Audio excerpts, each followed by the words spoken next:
अस्सलामुअलैकुम वरहमतुल्लाहि वबरकातुह। कैसे हैं आप लोग? अल्हम्दुलिल्लाह मैं खैर आफियत के साथ हूँ। उम्मीद करता हूँ आप लोग भी बखैर होंगे। काफ़ी दिनों से कोई वीडियो नहीं आ रही थी। उसकी वजह यह है कि विलादत का मरहला था। अल्हम्दुलिल्लाह बुध के रोज़ अल्लाह ताला ने औलाद नरीना से नवाजा और कुल मिलाकर के 7 औलादें अभी बाहयात हैं। 2 का इंतकाल हो गया है, तो 4 बेटियां और 3 बेटे। तो इंशाअल्लाह उसका जो है अकीका मंगल को होगा 7वें रोज़, और उसका नाम इरादा है सैफुर रहमान रखने का। और मेरे ख़ानदान में जो है रहमान ख़ानदान के नाम से मशहूर है। तो और मरसब का जो है सरनेम के लिहाज से समझिए कि रहमान ख़ानदान, यानी सब ख़ानदान कह सकते हैं। ऐसे तो हम लोग जो है शेख बिरादरी से हैं, लेकिन सब ख़ानदान जो है टाइटल वो रहमान ख़ानदान है। जैसे मेरी बच्चियों का नाम भी आप देखेंगे शाफिया रहमान, मारिया रहमान, ज़किया रहमान, हबीबा रहमान। लड़कों का नाम भी जो है इकरामुर रहमान, एजाज़ुर रहमान, और इसका इरादा है सैफुर रहमान का। और वालिद वगैरह के आप देखेंगे कि हबीबुर रहमान, अजीज़ुर रहमान, मोतीउर रहमान। तो इस तरह भाई का नाम जो है हिफ्ज़ुर रहमान, मेरा नाम इनामुर रहमान, कज़िन वगैरह का नाम जो है अब्दुर रहमान, उबैदुर रहमान, महफूजुर रहमान, ज़ियाउर रहमान, इस तरह जो है। तो काफ़ी जो है मुश्किल मरहला रहा, लेकिन यह है कि अल्लाह ताला ने जो है बासानी उसको जो है हमकिनार कर दिया। और ऑपरेशन से हुआ तो वो जो है टाका कटने का जो है दिन नेक्स्ट जुमा, आने वाला जुमा है, तो उसके बाद जो है मामला नॉर्मल हो जाएगा। तो उसके बाद मैं जो है इंशाल्लाह रेगुलर बेस पे वीडियो बनाया करूँगा। और जैसा कि मैं आप लोगों से बता चुका हूँ कि मैं स्टडी वगैरह के लिए जो है ये दिसंबर 31 तक जो है मैं रखा हूँ, और उसके बाद जो है मैं पैगाम को पहुँचाने के लिहाज से ज़्यादा काम करूँगा और इल्म हासिल करने के लिहाज से जो है यानी 50-50 कर दूँगा। और उसमें मैं पहले ही ऐलान किया था आप लोगों को कि मेरा चैनल जो है वो बार बार जो है रिमूव कर दे रहा है, डिलीट कर दे रहा है। तो टेलीग्राम चैनल को भी जो है फ्रोज़न कर दिया है। अब कुछ टेक्निकल प्रॉब्लम हो सकता है, मुझे उतनी जानकारी नहीं है, लेकिन देखिए मैं एक साथी को बोला हूँ तो उस पर कार्रवाई करेंगे। तो वो अगर बहाल हो जाए वो चैनल, तो उस पर भी अपलोड करेंगे। जहाँ तक यह है यूट्यूब का मामला है, तो 5 में से 3 को रिमूव कर दिया है। अब मुझे लगा कि डेली के बेस पे एक कर रहा था, तो चौथा 5वां भी कर देगा, लेकिन मैं देखा तो उसमें जो है 2 चैनल जो है वो अलग अलग आईडी से है, और वो 3 चैनल जो है वो एक आईडी से। तो इसकी वजह से मुझे लग रहा है कि ये 2 की कुर्बानी अभी रुक गई है। तो जब तक जो है चैनल डिलीट नहीं होता है, तब तक मैं जो है इन दोनों पर जो है अपलोड क्या करूँगा। और आप लोग मशवरा दीजिए कि आप लोग जो है दीनी पैगाम ज़्यादा चाहते हैं या फिर करंट अफेयर चाहते हैं। करंट अफेयर में तो मैं उतना महारत नहीं रखता हूँ, मैं तो सिर्फ गज़ा के ताल्लुक़ से जो है मतलब रिपोर्टिंग कर रहा था। अब वहाँ का मरहला जो है थोड़ा तकलीफ़ दे है, और तकलीफ़ दे इस लिहाज से है कि दुश्मन तो दुश्मन, खुद मुस्लिम ममालिक ने भी जो है सौदा कर लिया है, और हर एक ने खूब कमाया है फ़लस्तीनियों का सौदा करके। तो वो लोग जो है परेशान हैं, बहुत ज़्यादा परेशान है, देखा नहीं जाता है और बहुत ज़्यादा तकलीफ़ होती है। और उसके बाद यह है कि अगर उसके बारे में बात करें तो कीमतें भी ज़्यादा रहती हैं। तब उसके लिए जो है पैगाम आप तक पहुँचता रहे, उसके लिए क्या ज़रिया हो सकता है, इस पर बात की जा सकती है। तो आज इस पर जो है फ़लस्तीन के ताल्लुक़ से हम बात नहीं करेंगे। मैं इशारा आप लोगों को दे दिया कि हालत सही नहीं है, और समझिए कि सब लोगों ने फ्री हैंड दे दिया है और उसकी कीमत ले लिए हैं सब लोग। और समझ जाइए कि किसी रोज़ 30, किसी रोज़ 20, किसी रोज़ 15 शहादतें डेली के बेस पे हो रही है। कल भी समझिए कि 20 शहादतें हो गई। तो ऐसा लग रहा है कि जंग जारी ही सारी है। लेकिन अब यह है कि रिपोर्टिंग बंद हो गई है, हम लोग भी अपने अपने घरेलू मसाइल में जो उलझ गए थे। तो उस पर हम सेपरेट बात करेंगे अपने व्हाट्सएप ग्रुप से जो मशवरा वगैरह लेकर के। आज मैं आप लोगों को वर्ल्ड करंट अफेयर शुरू कर देता हूं, और आसान दर्स कुरान इंशाल्लाह मैं जो है आज या कल से शुरू कर दूंगा। और मैं आप लोगों को बताया था कि समझिए कि जनवरी से जो है मैं फिर से जो है शुरू करूँगा आसान दर्स कुरान, और वो इंशाल्लाह और भी आसान अंदाज में शुरू करूँगा। तो लोग डर गए कि जो है आप तो हमेशा जो है ले जाते हैं आखिर तक, लेकिन कभी कंप्लीट नहीं करते हैं। तो वो एक तो ये समझ लीजिए कि वो जानबूझ करके हम कंप्लीट नहीं करते हैं। लेकिन पहले आपको बता दूं कि इस बार मैं कंप्लीट कर दूंगा जनवरी से पहले इस आसान दर्स कुरान को, फिर जनवरी में जो है शुरू से शुरू करूंगा। तो आप इत्मीनान रखिए। सूरह नज्म तक हम लोग पहुंच गए हैं। सूरह नज्म से लेकर सूरह नास तक मैं इंशाल्लाह ये 1-1.5 महीना जो बचा है, 30-40 रोज़, इसमें मैं कंप्लीट कर दूंगा। ये मेरा आपसे वादा है। और कल से ही आप देखेंगे तेज़ी के साथ काम शुरू हो जाएगा इंशाल्लाह। हाँ, क्यों मैं जो है उसको कंप्लीट नहीं करता हूँ, उसकी वजह यह है कि मैं खुद एक लर्निंग पीरियड में हूँ और सीखते सीखते आगे बढ़ रहा हूँ। तो जिस रोज़ मुझे बिल्कुल तसल्ली हो जाएगी कि कुरान को जैसा समझना चाहिए मैं समझ चुका हूँ, अब यह है कि उम्मत के हवाले इसको किया जाए, तो उस रोज़ मैं उसको सूरह नास तक कंप्लीट कर दूंगा। जिस रोज़ तक लग रहा है कि नहीं और इम्प्रूव किया जाए, और इम्प्रूव किया जा सकता है, इसमें और वैल्यू एडिशन किया जा सकता है, तो मैं फिर जो है समझिए कि आधा पारा आखिर तक जाकर रोक देता हूं कि नहीं, अभी तैयारी मुकम्मल नहीं हुई है, अभी और भी इम्प्रूवमेंट होगा। और जब कंप्लीट सेटिस्फाइड मुझे हो जाएगा तो मैं सूरह नास तक लेकर के उसको हवाले कर दूंगा। फिर वो एक मरतबा जो अपलोड हो गया तो फिर जब तक जो है यूट्यूब वाला चाहे या जब तक जो है टेक्नोलॉजी जो है साथ दे, तो इस लिहाज से जो है उसको कंप्लीट नहीं करता हूँ। लेकिन इस बार जो है इंशाल्लाह मैं ये आसान दर्स कुरान जो है इसको कंप्लीट कर दूंगा। लेकिन ये भी मेरे मन के मुताबिक नहीं है, क्योंकि मैं मतलब ये कि गज़ा की रिपोर्टिंग के दौरान मैं किया हूँ तो मेरा जहन उतना काम नहीं कर रहा था और मैं मेंटली डिस्टर्ब था, डिप्रेस था, सब कुछ था गज़ा के हालात को लेकर के। तो ठीक है, वो जो मैं पेश किया हूँ उससे आप फ़ायदा उठाइए, लेकिन असल जो मैं पेश करूँगा वो इस बार जो है समझिए कि 2.5 महीने बिल्कुल यकसुई के साथ, और वो समझिए कि फॉर एवर के लिए होगा। वो 2.5 महीना मैं लूँगा और तफसीर जो है आसान से आसान अंदाज में आपके सामने पेश कर दूँगा। तो ये मेरा आपसे वादा है, यानी रमज़ान से पहले जो है जनवरी से पहले ये आसान दर्स कुरान मुकम्मल कर दूंगा। आप लोग हौसला रखिए, और उसके बाद जनवरी से लेके 1 जनवरी से इंशाल्लाह जो है वो रमज़ान के आखिर रात तक जो है इंशाल्लाह कंप्लीट कर दूंगा और ये चैप्टर क्लोज़ कर दूंगा। और उस रमज़ान से पहले अगर आप लोगों को अरबी लैंग्वेज सीखनी होगी तो आप जो है कमेंट्स में कह सकते हैं, तो मैं जो है अरबी लैंग्वेज भी जो है मतलब कुछ जो है दिस दैट सिखा सकता हूँ, भरपूर अंदाज में नहीं, क्योंकि मैं बहुत पहले ग्रामर वगैरह पढ़ा था तो उसके टेक्नोलॉजी वगैरह टेक्निकल इस्तिलाहात वगैरह थोड़ा ये रहते हैं, फिर से रिवाइज वगैरह करना पड़ता है। लेकिन दिस दैट मैं सिखा दूंगा ताकि आप लोगों को कुरान का जो है कुछ उनसियत हो सके। और फिर इंशाल्लाह आप जो है तारीख पे भी काम करना है और ये इस पे जो है अजीम शख्सियात वगैरह पे भी। तो जो मैं अभी इस महीने में जो है मतलब लैकिंग किया हूँ ख़ुद की वजह से, एक तो बिहार के इलेक्शन के इम्तहान देने लगे तो उसमें फ़ेल हो गए, तो उसके वजह से 15-20 रोज़ ज़ाया हुआ, और ये बच्चे की विलादत की वजह से।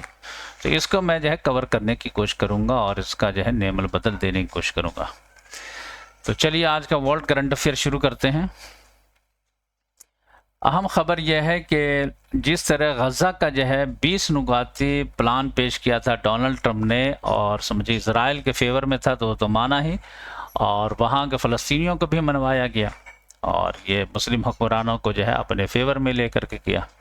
तब इसी तरह का मामला समझे कि रशिया यूक्रेन जंग के लिए भी डोनाल्ड ट्रंप ने पेश किया है, वो 28 नुकात पर ये है। तो वो समझे कि ज़्यादातर सूट करता है रशिया को और यूक्रेन को सूट नहीं करता। ये नहीं, एक लिहाज से समझे कि सरेंडर प्रोग्राम है 28, जैसे 20 नुकाती प्रोग्राम था फ़लस्तीनियों का सरेंडर प्रोग्राम, वैसे ही जो है 28 नुकाती प्रोग्राम है यूक्रेन का सरेंडर प्रोग्राम। तो ऑब्वियसली जब पुतिन को तो खुशी हुई देख करके, अब ज़ेलेंस्की जो है उसको कह रहा नहीं, अब डायरेक्ट मना भी नहीं कर सकता कि क्योंकि डोनाल्ड ट्रंप का है, तो अब वो कह रहा कि हाँ ठीक तो है, लेकिन इसमें ये चेंजेस वो चेंजेस, ख़ास तौर से जो है 2-3 जो है मसला जो है वो बहुत हार्ड है। एक तो ये है कि डोनाल्ड ट्रंप का कहना यह है कि जो इलाका रशिया ने ले लिया है वो तो उसको दे दो, और जो बफर जो नहीं ले पाया है अब वो डॉनबास में आता है तो उसको बफर जोन जो है घोषित कर दो। तो एक तो ये है। नंबर 2 ये है कि यूक्रेन वाले जो है अपनी आर्मी के साइज भी घटाएंगे। अभी 9 लाख है तो ज़्यादा से ज़्यादा जो है 6 लाख तक रख सकते हैं। और नंबर 3 नेटो कभी नहीं ज्वाइन करेंगे। बकिया निटी गिटी जो है 28 प्रोग्राम है। अब ये 3 में जो है वो ज़ेलेंस्की मानने के लिए तैयार नहीं है। और उसमें एक चौथा ये भी है कि फिर अगर ये हो जाता है तो 1 महीने के अंदर इलेक्शन हो यूक्रेन में, और फिर पब्लिक जिसको जो है चाहे वो उसको जो है अपना प्रेसिडेंट बनाए। और इस पे जो है समझिए कि डोनाल्ड ट्रंप ने धमकी भी दे दिया कि जुमेरात तक जो है इसका जो है हाँ ना जवाब दे दो, और जवाब देने में तुम्हारे पास बहुत ज़्यादा कार्ड वगैरह नहीं है, या तो तुम जो है इसको कबूल करो या फिर अपने अलाय को खो दो, फिर हम साथ देने वाले नहीं हैं, और हम नहीं साथ देंगे तो नेटो भी साथ नहीं देगा। लेकिन ज़ेलेंस्की को जो है साथ यूरोप की तरफ से मिल रहा है, और वो लोग कह रहे हैं नहीं नहीं हम लोग समझाएंगे, जर्मनी है, फ्रांस है, यूके है, नहीं नहीं हम अमेरिका को भी समझाएंगे, डोनाल्ड ट्रंप को भी समझाएंगे, यूक्रेन को ऐसे कैसे छोड़ देंगे। और ख़ास तौर से जो है कोई ज़मीन देने का मामला, यूक्रेन का कहना यह है कि जो है ठीक है अगर वो कब्ज़ा कर लिया है तो उस पर वो कब्ज़ा रखे, लेकिन हम लिख के नहीं देंगे। और ये कह रहा है कि नहीं, क्रीमिया और डॉनबास लिख करके दे कि ये रशिया का है। तो इस तरह के मामलात हैं। तो अभी देखिए कि मामला क्या होता है। तो ये समझ जाइए कि अमेरिकन नुमाइंदे और यूक्रेनियन नुमाइंदे की मुलाकात होने वाली है। समझ जाइए कि स्विट्ज़रलैंड के जो है एक मशहूर शहर है जेनेवा, वहाँ पे। और इसमें समझ जाइए कि यूरोपियन यूनियन के भी नुमाइंदे रहेंगे, और फिर उस पर जो बात होगी और यूक्रेन की तरफ से भी जो है वो बात सुनी जाएगी। अब उसमें जो है डोनाल्ड ट्रंप चेंजेस के लिए तैयार होता है या नहीं होता है।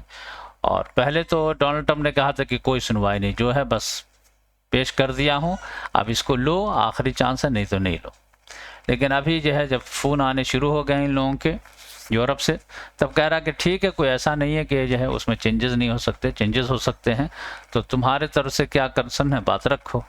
तो अब ये देखिए जेनेवा में जो है 2-4 रोज़ में बैठने वाले हैं, तो फिर यहाँ पर क्या बात आती है देखिए। तो ये तो रशिया यूक्रेन जंग के ताल्लुक से कि उम्मीद है कि रशिया यूक्रेन जंग यानी हफ्ता 2 हफ्ता या 4 हफ्ता में अगर ज़ेलेंस्की मान गया तो जंग बंद हो जाएगी, और ज़ेलेंस्की नहीं माना तो फिर नहीं। बस आप लोगों को देखने की बात यह है, यानी हम लोगों को देखने की बात यह है कि यूक्रेन के सपोर्टर जो यूक्रेन रशिया के मुकाबले में कमज़ोर है, इसी तरह फ़लस्तीन इज़राइल के मुकाबले में कमज़ोर है। रशिया को जो है बैकिंग चाइना का है, तो इज़राइल को बैकिंग अमेरिका का है। तो अब यह है कि यूक्रेन का सपोर्टर कौन है, तो ये यूरोप है, जर्मनी है, फ्रांस है, यूके है, बकिया है।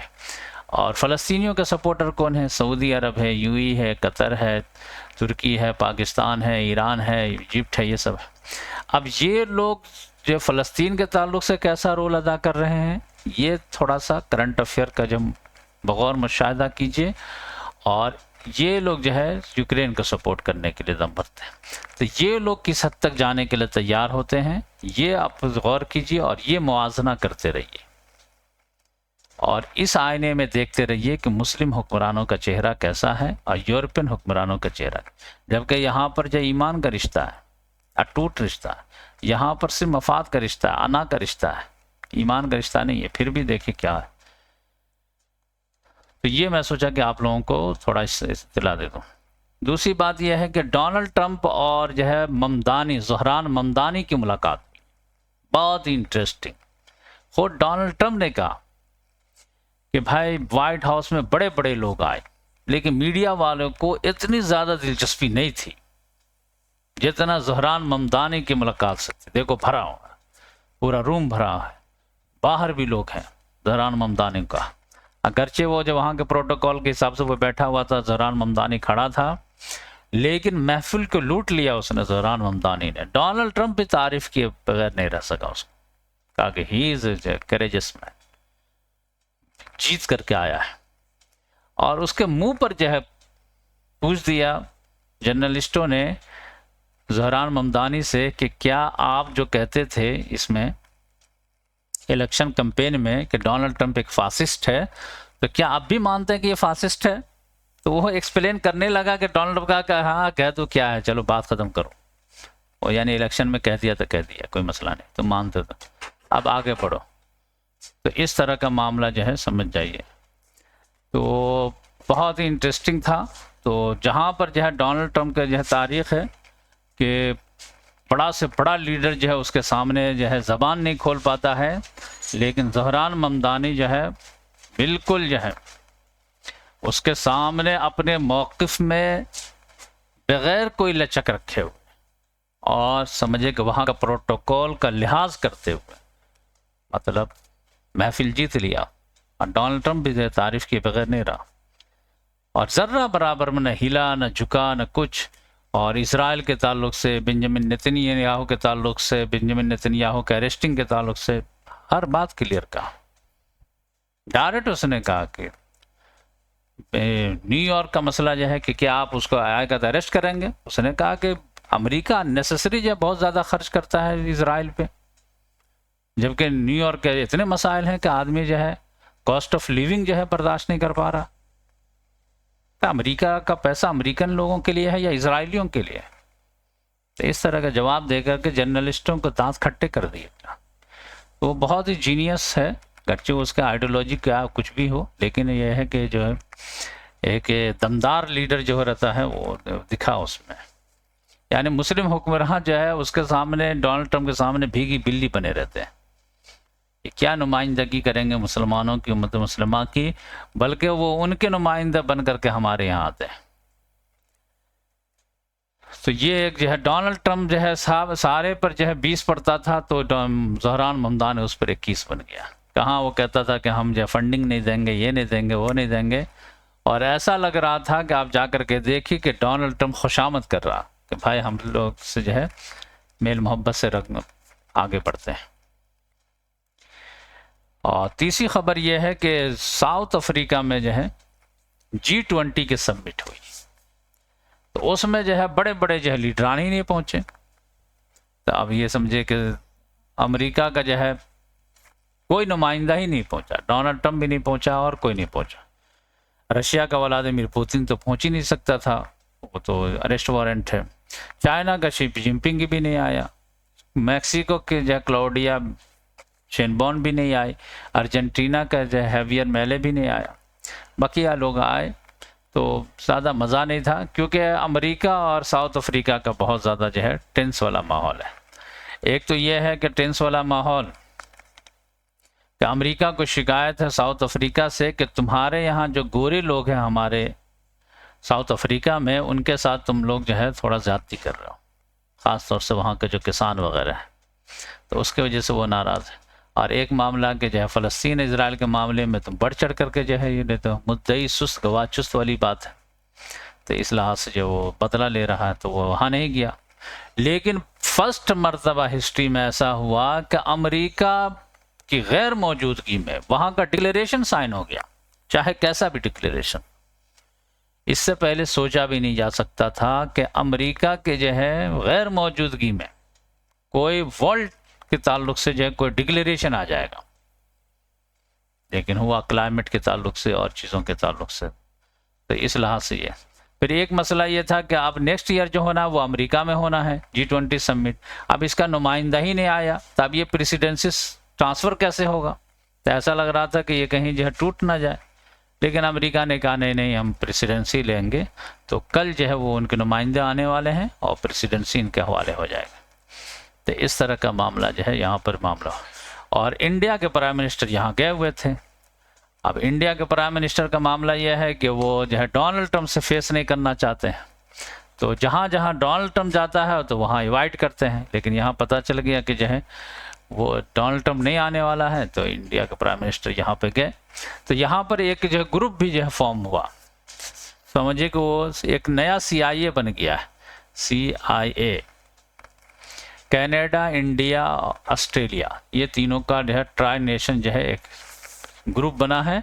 और ये लोग समझिए कि एआई, आर्टिफिशियल इंटेलिजेंस वगैरह के ताल्लुक से जो आपस में कोऑपरेशन वगैरह करेंगे। तो इस तरह की खबरें थी, तो मैं सोचा आप लोगों को शेयर कर दूं।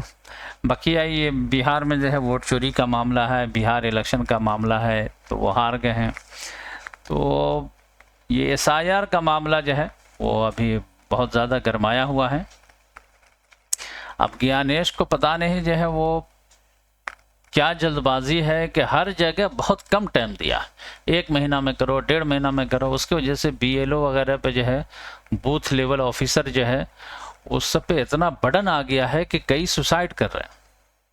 अब कांग्रेस जो है वोट चोरी का मुद्दे को जो है थामे हुए है। अब ये है कि कांग्रेस में लीडर एक ही है, राहुल गांधी। वो अगर जागता है, अंगड़ाई लेता है, तो सब लोग हरकत में आते हैं। अब वो अगर जो है अमेरिका वगैरह घूमने चला जाता है, तो फिर वो सब सन्नाटे में बैठ शांत हो जाते हैं। तो देखिए कि मामला क्या होता है। इंडिया के पॉलिटिक्स तो समझ जाइए कि आप समझिए कि बहुत तेज़ी के साथ जो है राइट विंग की तरफ जो है मुड़ती नज़र आ रही है। यानी एक जो चांस मिला था इन लोगों को 2024 के लोकसभा इलेक्शन में कि बीजेपी जो है मेजॉरिटी से भी कम रह गई थी, उस चांस को लग रहा कि इन लोगों ने सही से यूज़ नहीं किया, तो अब वो फिर वो स्ट्रांग होना शुरू हो गया। तो उस पर मज़ीद बात करते रहेंगे, लेकिन मैं सब बताया कि जो है एक जीवन दान इन लोगों को मिला था, लेकिन इन लोगों ने उसको यूज़ नहीं, कैश नहीं किया। तो अब इसका खमियाजा सारे पार्टी भोगेंगे, रीजनल पार्टियां भी और कांग्रेस भी। तो इस पर मज़ीद बात करेंगे। तो आज के लिए इतना काफ़ी है। और जो है मैं क्या बोलना चाह रहा था एक लास्ट में, इसको मैं जो है अपलोड करूँगा इल्मी सफ़र विद रहमान से पे। और अब जब मैं वर्ल्ड करंट अफेयर बनाऊंगा तो मैं फेस नहीं दिखाऊंगा, और ओनली जो है मेरे जो है विदाउट फेस के जो है मेरी वर्ल्ड करंट अफेयर आएगी, और मैं सामने हेडिंग पेपर से लाऊंगा और उसको एक्सप्लेन किया करूंगा। क्योंकि समझिए कि यूट्यूब में जो है एक चीज़ है, तो उसके वजह से वो फ़ौरन जो है वो अभी आर्टिफिशियल इंटेलिजेंस के ज़रिए से रहता है, तो वो जो है सही गलत फ़ौरन कर लेता है। मामला यह है कि यूट्यूब में एक नया फीचर आया है, उसमें आस्क समरीज के ताल्लुक से अब आ गया है या आने वाला है कि अभी मेरी वीडियो समझिए कि जो भी है 25 मिनट 30 मिनट की, आप उसमें एक ऑप्शन आ जाएगा, उसमें आप पूछेंगे कि ये इनाम रहमान के जो आधा घंटा की वीडियो है करंट अफेयर, इसका खुलासा बता दीजिए क्या बोला इसने। तो वो 1.1, 0.2, 0.3, 0.4, 0.5 करके रख देगा आपके सामने। तो आपके पास रहेगा कि आप मेरी पूरी वीडियो देखिए, अभी आप खुलासा आप समझ करके आगे बढ़ जाएगा। भाई इनाम रहमान ने 30 मिनट में क्या जो है बताया है, मुझे मिल गया, तब पूरी वीडियो देखने की ज़रूरत नहीं है। तो एक तो जो है जैसे हम लोग कंटेंट क्रिएटर हैं, तो हम लोग को प्रॉब्लम है कि भाई वीडियो लोग देखेंगे नहीं, तो फिर व्यूवर का मसला आएगा और सिर्फ समरी देख के निकल जाएंगे। तो ये तो दूसरे लोगों का मामला। हम लोगों का मामला ये है कि वो जब खुलासा बयान करता है तो उसमें यह रहता है कि देखें इन्होंने इसकी जो तारीफ़ की, इन्होंने इसकी तनकीद की, तो अब उसमें बार बार आता है कि फ़लस्तीनियों की तारीफ़ करता है, इसराइल की तनकीद करता है, क्रिटिसाइज। उसके वजह से हमारे चैनल को ब्लॉक कर देता है। अब यही मुझे बार बार जो मेल आता है वो यही कि तुम जो प्रेज़ करते हो, प्रेज़ करते हो, प्रेज़। अब आप कहेंगे कि जो है अब जो है और लोग भी तो करते हैं, वीडियो बनाते हैं फ़लस्तीन वगैरह पे, आपसे ज़्यादा दमदार अंदाज में बात करते हैं, अमरीश मिश्रा वगैरह और भी, तो उनकी वीडियो को तो नहीं होता है। तो भाई इस बात के लिए तो मुझे भी ताज्जुब है कि भाई मुझसे हार्ड वो बयान करते हैं, वो वीडियो भी लगाते हैं, उन्हीं के देख करके जो है हम लोग भी शुरू में वीडियो लगा दिए, तो हमारे चैनल को डीमोनेटाइज कर दिया, वीडियो को जो है ये कर दिया। और वाकई में मुझसे तो हार्ड ही बोलता है अमरीश मिश्रा, मैं तो मानता हूँ, मैं तो बहुत लिहाज करके मानता हूँ, लेकिन उनकी वीडियो को नहीं होता है। उनके भी वीडियो को हुआ था लेकिन उसको बहाल कर दिया, मेरा नहीं किया, बल्कि मेरा चैनल ही को रिमूव कर दिया है। तो अब ये उनके ऊपर है, यूट्यूब तो किसी की बात सुनता नहीं है। तो मतलब जो आपका सवाल है वो मेरा भी सवाल है कि भाई ऐसा क्यों होता है कि इन लोगों के वीडियो को नहीं किया जाता, हमारे किया जाता है। तो मैं सिर्फ इन्फॉर्मेशन के लिए बताया कि ये मुझे मेरे लिए भी कंसर्न है। मैं भी इस सवाल का जवाब तलाश कर रहा हूँ कि और लोगों की वीडियो को क्यों नहीं रिमूव किया जाता, मेरा किया जाता है। तब हो सकता है मुझसे कुछ और टेक्निकल गलती हो रही होगी। अब मुझे तो इतना ज़्यादा जो है इस पर जानकारी नहीं है, न दिलचस्पी है। मुझे तो अपने कंटेंट से दिलचस्पी है और इंशाल्लाह मैं जब चाहूँगा तो मैं अपनी वीडियो को वायरल कराऊँगा, जब मैं अपने किसी मजबूत टेक्निकल बैकग्राउंड वाले साथी को हायर करूँगा। तो अभी तो मैं पढ़ने पे ज़्यादा ध्यान दिए हुआ हूँ, यानी नॉलेज हासिल करने पे, नॉलेज को ट्रांसफ़र करने पे तो इंशाल्लाह जो है वो अलग अलग रास्ते निकालेंगे और यूनिक रास्ते निकालेंगे। और एक बात जो मैं बताना चाह रहा था कि पेन ड्राइव के ताल्लुक से मैं बताया था, तो देखिए सारे चैनल जब बंद हो जाएंगे तो मैं पेन ड्राइव भेजना शुरू करूँगा। तो पेन ड्राइव के ताल्लुक से आप लोग जो है जो भी एड्रेस वगैरह भेजना है 10 रोज़ के बाद मुझे फिर से रिमाइंड कीजिएगा। मैं भी तो समझे अभी का बाकी है, फिर जो है वो टाका कटाने जाना है, ये सब बाकी है। तो एक मरहला हो जाए तो उसके बाद 10 रोज़ के बाद मुझे रिमाइंड कीजिए। और एक बात यह है कि मैं अपना समझ करके शेयर कर रहा हूँ, पता नहीं आप बिलीव करेंगे या नहीं करेंगे। पेन ड्राइव के ताल्लुक से मैं आप लोगों को ऑफ़र दिया था कि इंशाल्लाह मेरे तरफ से गिफ्ट रहेगा और कंटेंट भी और पेन ड्राइव। मेरे जहन में ये था कि मैं जो है पढ़ने के ज़माने में पेन ड्राइव लिया था तो 250 रुपये का था। मैं सोचा कि 300-400 रुपये का रहेगा तो मैं दे दूँगा गिफ्ट, क्या मसला है। लेकिन अभी मैं जो है इसको सर्च करने गया कि पेन ड्राइव ख़रीदता हूँ, 100-200 ख़रीद लेता हूँ, फिर धीरे धीरे भेजता रहूँगा। तो पता चला कि जो है 256 GB वाले जो भी है वो तो 2000 से नीचे है ही नहीं कोई। 128 का जो है वो कम से कम जो है 1300-1400 का है या 56 GB का है, तो वो समझ जाइए कि 700-800 का है। और मेरा जो मटेरियल है वो कम से कम जो 256 GB का चाहिए कम से, या फिर उसमें से कुछ डिलीट करें तो 128 GB वाला। तो मुझे उतना अंदाज़ा नहीं था कि इतनी की कीमत होगी। तो इस लिहाज से जो है मैं सेलेक्टेड लोगों को ही भेज पाऊँगा और ख़ास तौर से जो है जो लोग बहुत ज़्यादा दिलचस्पी रखते हैं मेरी वीडियो से, तो उनको मैं भेजूँगा। और एक बड़ा मसला आ रहा है कि मदरसे के बच्चे बहुत ज़्यादा दिलचस्पी अब लेने लगे हैं, ख़ास तौर से आसान दर्स कुरान वगैरह जो है उनको बहुत समझ में आ रहा है और उनके तरफ से मैसेज वगैरह बहुत आ रहा है। और उनके तरफ से ये भी मैसेज आ रहा है कि आप हमारे मदारिस को विज़िट कीजिए। तो ये तो भाई मेरा बहुत ज़्यादा ड्रीम प्रोजेक्ट है कि मैं मदरसे के बच्चों को जाके इनक्रेज करूं, क्योंकि वहाँ बहुत ही ज़हीन बच्चे रहते हैं। और बताऊं मैं कि जो है मैं ख़ुद तालिब इल्मी के ज़माने में जो है एक एक आयत को समझने के लिए एक हफ़्ते लग जाते थे, लेकिन फिर भी जो है कोई कंक्लूजन तक हम लोग नहीं पहुँच पाते थे। तकरार पे तकरार, तकरार पे तकरार। और फिर वो मसला जो है डॉक्टर इसरार साहब चुटकी में हल कर दिए थे। तो मैं आपको अपना जो है बताता हूँ, एहसास बताता हूँ कि हम लोग मदारिस से आलिमियत किए, फजीलत भी तकरीबन किए, 1 साल रह गया था, 2 साल किए। मैं इस नतीजे पर मदारिस से निकला था कि कुरान का तफसीर पॉसिबल ही नहीं मेरे से, क्योंकि हर आयत में एक ये भी राय है, एक ये भी राय है, एक ये भी है, एक ये भी है। उनका भाई 5-5, 6-6 राय कौन याद कर पाएगा। एक आयत के मफहूम एक बताइए तो बता दें। तो फिर हम तो मायूस हो गए थे कि भाई कुरान का तफसीर तो समझिए कि मतलब रिकॉर्डिंग में तो नहीं लाया जा सकती, कितना नोटबुक लेकर के बैठेगा आदमी। और 10 राय रख दें अवामुन्नास के सामने तो परेशान ऐसे ही हो जाते हैं। वो तो डॉक्टर इसरार साहब का जब बयानुल कुरान सुने और धाए धाए आयत का तर्जुमा करते चले गए, तब लगा कि अरे ये तो पॉसिबल है। तो वहाँ से हौसला मिला, फिर वहाँ से फिर से जो शुरू किया समझे।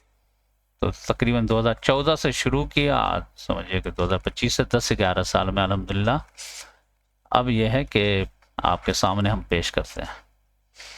तो ये समझिए कि मदारिस के सामने जब लेकर जाएंगे सीरत नबी, हिस्ट्री और जो है दौरे हदीस, दौरे कुरान, तो इंशाल्लाह वो तो जो है कीमती तोहफा समझ करके लपक जाएंगे। यानी कि अगर वहाँ के जो है 1% भी स्टूडेंट अगर हमारे साथ आ गए तो पूरे हिंदुस्तान में इनकलाब आ जाएगा। तो देखिए अभी उम्र बाकी है, इंशाल्लाह अगर जो है ज़िंदगी ने वफा की और मौका मैसर रहा तो इंशाल्लाह काम किया जाएगा। जज़ाकल्लाह।